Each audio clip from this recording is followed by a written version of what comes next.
చాగంటి వారికిను గరికపాటికి ఏంటి అంటే తేడా ఏంటంటారు మీకు తెలిసినంత వరకు? ఆయనలో ఒక విద్వత్తు ఇందాక చెప్పారు మీరు కాశీలో ఆయన ఎదురుగుండా మీరు ఆయన గురించి మాట్లాడారని. గరికపాటి వారి గురించి చాగంటి ఏంటి అసలు ఆ ఇద్దరి గురించి వాళ్ళ గొప్పతనం? సరే ఇద్దరు ఒక్కొక్కరికి ఒక్కొక్క విద్వత్తు ఉంది. అయితే గరికపాటి వారికి కొంచెం విద్యుత్ కూడా ఎక్కువ ఉంది. ఓకే. విద్వత్తు ఉంది, విద్యుత్ కూడా ఎక్కువ ఉంది. అందువల్ల వారి మాట కొంచెం కొట్టినట్టుగా కొంచెం హార్ష్గా అనిపిస్తుంది. చాగంటి గారు ఇంకా శుద్ధ సత్వం. అంత ధారణ ఎలా వచ్చిందంటారు? నిజంగా చాలా అది పూర్వజన సుకృతం అంటారా? అసలు అలా చెప్పేస్తుంటారు ధారణ. ఎందుకు వస్తుందంటే గుర్తుపెట్టుకోండి, అది తెలియదు. ముఖే ముఖే సరస్వతి అంటారు. పూర్వ పుణ్యం గురువుల అనుగ్రహం ఉంటేనే వాక్కు అలా వస్తుంది. ఏదో మనం మాట్లాడేస్తున్నాం అనుకోకూడదు. అర్థమైందా? మన ప్రతిభ ఏం కాదు అది. ఖచ్చితంగా భగవద్ అనుగ్రహం ఉంటేనే వస్తుంది. వాళ్ళకి తెలుసు ఆ విషయం. ఇది నాది గొప్పతనం కాదని వాళ్ళకి తెలుసు. అందుకని సరస్వతి అనుగ్రహం వాళ్ళకి ఉంటుంది. చాగంటి గారైనా గరికపాటి వారైనా స్పష్టంగా వాళ్ళకు క్లారిటీ ఉంది.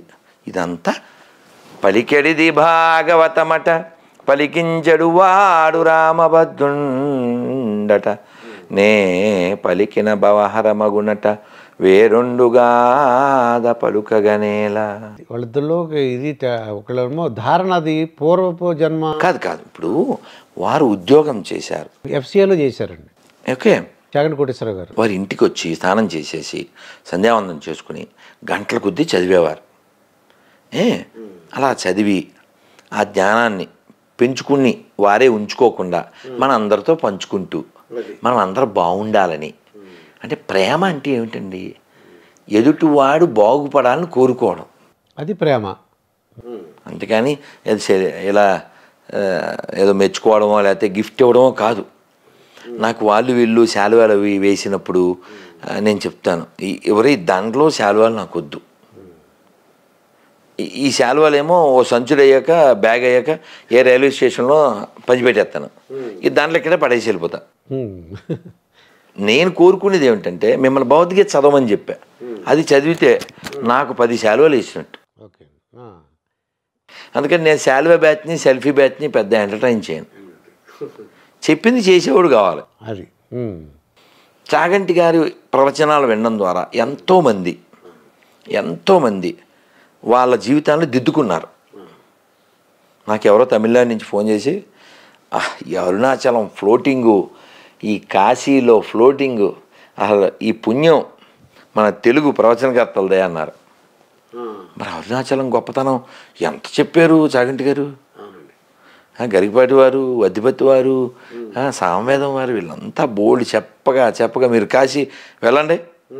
ఏంటంటే అసలు మన కాశీలో ఏదో యూపీలో ఉన్నట్టు ఫీలింగ్ ఏముండదు, ఏపీలో ఉన్నట్టే ఉంటుంది. అందరూ తెలుగు తెలుగు వాడు చాపడు కూడా రండి సార్ రండి, మంచి చీరలు వచ్చినాయి రండి అనేస్తుంటాడు వాడు. తెలుగులో బోట్లు ఎప్పుడో 10 ఏళ్ల క్రితమే పేపర్ తెలుగులో దొరికేదాడు. మన వాళ్ళు అలా అంత బాగా. మొన్న కూడా మేము రమేష్ అయ్యంగారిని ఇక్కడే ఉంటారు హైదరాబాదు, వారి పుణ్యమాని మేము కాశీలో, వాళ్ళు 9 రోజులు 11 రోజులు ఉన్నారు, మేము 4 రోజులు ఉన్నాము. ఉండి విశ్వనాథ సామ్రాజ్య పట్టాభిషేకం విశ్వనాథుడికి, అన్నపూర్ణకి, విశాలాక్షికి, డూండి గణపతి నలుగురికి బంగారు కిరీటాలు చేయించి రోజు రుద్రయాగం చేసి కోటి బిలవాచ్యం చేసి దువ జగన్నాథం గారు ఆధ్వర్యంలో అద్భుతంగా సామవేదం వారి ప్రవచనాలు, పుష్పగిరి పీఠాధిపతుల వారి ప్రవచనాలు, మధ్యలో ఒకరోజు చాగంటి గారి, ఇలా అద్భుతంగా. అంటే మీరు ఒక ముందు వరుసలో అక్కడ కూర్చొని చక్కగా వింటారన్నమాట అన్నీ. మరి వినాలిగా. వినడం అనేది గొప్ప కళ అండి. నేను అందుకే ఉదయం పూట నేను మౌనంలో ఉంటాను. 9, 10, 11, 12 వరకు ఎంత వింటే మౌనంలో ఉంటాను, వింటూ ఉంటాను. వినాలి. అసలు చాగంటి గారు చాలాసార్లు చెప్పారు, శాస్త్రంలో చెప్పింది ఏంటి, శృణ్వంతపః. అసలు ఇప్పుడు సమాజంలో చాలా మంది పక్కదారి పెట్టిపోవడానికి కారణం ఏంటి? చెవులు వాడకపోవడం కదా సార్. ఇప్పుడు గొర్రెలుగా ఎవరు మతం మారుతారు సార్? చెవులు వాడినోళ్ళు మెదడు వాడినోళ్ళే కదా సార్. నీ పూర్వీకులు ఎదవలని డిక్లేర్ చేయడమే కదా సార్ నువ్వు మతం మారడం అంటే. మీరు చెప్తారా మీ తాత ఎదవని? అవును, నేను చెప్పను. నువ్వు చెప్తావా? ఇఫ్ యు ఆర్ ఎ గొర్రె యూ విల్ టెల్. ఎవరు చెప్పరు కదా సార్. నేను ఆ క్వశ్చన్లో అడిగాను. ఒక చర్చికి వెళ్ళి ఆ స్టిక్కర్ అంటించి వచ్చా, వాళ్ళ బస్సుకు కూడా అంటించా. అలా చాలా చర్చిలకి. మీకు అప్పుడు వాళ్ళు కొట్టడం తిట్టడం భయం, అలా మీకు భయం ఉండదు? వాళ్ళు మన చూస్తేనే పరారు కదా సార్. మీరు కొట్టండి నెట్లో గొర్రెలు పరారని. మీద వీడియో చూసాను నేను, పార్ట్ 1 పార్ట్ 2. గొర్రెలు పరారు సార్. అలా మనోళ్ళే కదా సార్. అంటే కొడతారేమో అని నాకు. అంటే మీకు ధైర్యానికి ఏంటంటే మేము మాలటంలో అనుకోండి భయం వేస్తుందండి.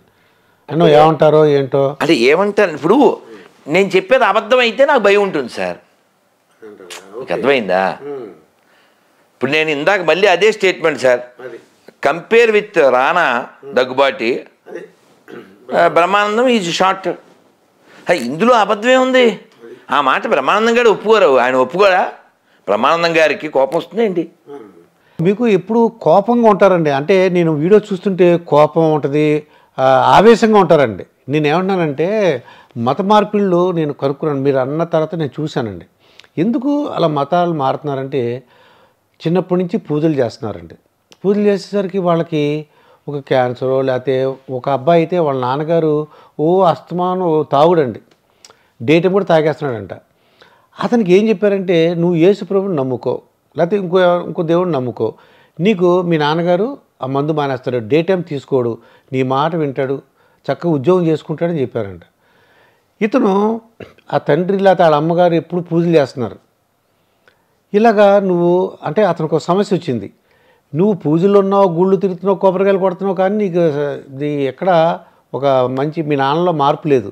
నువ్వు దేవుడిని నమ్ముకో చూడు సరే అని అనేసరికి వాడు ఏదో దేవుడిని నమ్ముకోవడం అలా చేస్తున్నారు అనిపిస్తుంది. ఏదో ప్రాబ్లం వచ్చినప్పుడు, ఒంట్లో బాగోనప్పుడు పక్కన వాళ్ళు చెప్తున్నారండి, చిన్నప్పటి నుంచి మీ దేవుడిని నమ్ముకున్నావు కదా, ఇది వచ్చింది సమస్య, నువ్వు ఇదిగో మారు, ఓసారి ట్రై చేయి అన్నట్టు. అయితే విషయం ఏంటంటే నేనేమన్నానంటే మీరు మంచిగా చెప్పచ్చు కదా, ఎందుకంత కోపం చేసుకున్నారు, గొర్రె అంటున్నారు. నేను అంటలేదు సార్, వాళ్ళ పుస్తకంలో ఉంది, నేను చెప్పాను. ఇప్పుడు మిమ్మల్ని స్కూల్లో పిల్లలు ఏమని పిలిచేవారు? సార్ అని పిలుస్తారండి, దుర్గాప్రసాద్ సార్. అది అది దే హ్యావ్ బీన్ ట్రైన్డ్. అవును, మేము ఆలోచించాం అంతే కదండి. అలా గొర్రెలు అని ఎవరైతే బైబిల్లో ఉండే వాడిని గాడ్ అనుకుని నమ్ముతారో they are all considered as a గొర్రెలు according to their book, not according to me. కాబట్టి గొర్రె అంటే ఏంటంటే మామూలుగా బుర్రలేందని అర్థం. మన భాషలో, మన భాష కాదు సార్, మామూలుగా గొర్రె. ఇప్పుడు ఓ గొర్రె దూకిందండి కొనమించి, అన్నీ దూకుతాయండి. అది బుర్ర ఉంటే దూకదు కదండి. ఇది గొయ్యిందిరా భయ్యా, దూకితే ఐ విల్ రీచ్ అయ్యా అని చెప్పి దానికి తెలీదు. సో గొర్రె అంటే బుర్రలేంది. అలాంటి బుర్రలేని గొర్రెల్ని బలి కోరేవాడు ఆ బైబిల్లో ఉండేటువంటి సోకాల్డ్ సైకో గాడు. విషయం ఏంటంటే మతం మారితే నాకేమిటి నొప్పి, వాడికి నచ్చిన దాంట్లోకి వాడు వెళ్తాడు. కానీ వాడు నచ్చిన దాంట్లోకి వెళ్తే పర్లేదు, కానీ వాడు అందులోకి వెళ్ళి ఏమంటాడంటే మాదోటే కరెక్ట్ అంటాడు వాడు. యాక్చువల్గా ప్రపంచంలో పనికి మాందే ప్రాబ్లమ్స్ ఏ ఉండవు కదండి, అసలు ఏం లేవు. నేను ఆన్సర్ చెప్తాను. మీకేమైనా ప్రాబ్లం ఉంటుంది కదా? ఎలా ప్రాబ్లం ఉంటుంది సార్? నేనేమన్నానంటే రానా తెలుసా, దగ్గుబాటి రానా? అవును, దగ్గుబాటి రానా. దగ్గుబాటి రానా యాక్టర్ అన్నాను, ప్రాబ్లం ఏంది? నిజమేగా చెప్పాను. అలాగే బ్రహ్మానందం కూడా యాక్టర్ అన్నాను, తప్పేం లేదుగా. కానీ మీరేమంటారంటే ఇద్దరు ఒకే సైజ్ అన్నారు, ప్రాబ్లమే కదా సార్. ఒక సైజ్ కాదు, ఎలా కాదుగా, పొడుగు పొట్టి. ఆయన 7+ ఎంతో ఉంటాడు, ఏదైనా 5+ ఉంటాడు. బోత్ ఆర్ యాక్టర్స్, మేము ఒప్పుకుంటాం. But both are not same size, ఒప్పుకోం. అది ఒప్పుకో అంతే. అంతేనా? పనికి మాలిందని ఎందుకన్నా అంటే వాడు మూడులను తయారు చేస్తాడు, గొర్రెలను తయారు చేస్తాడు. ఇది వీరుల గడ్డ, but they want to make ఎర్రగడ్డ. ఇప్పుడు నేను ఒక 26 క్వశ్చన్లు ఉన్నాయి సార్.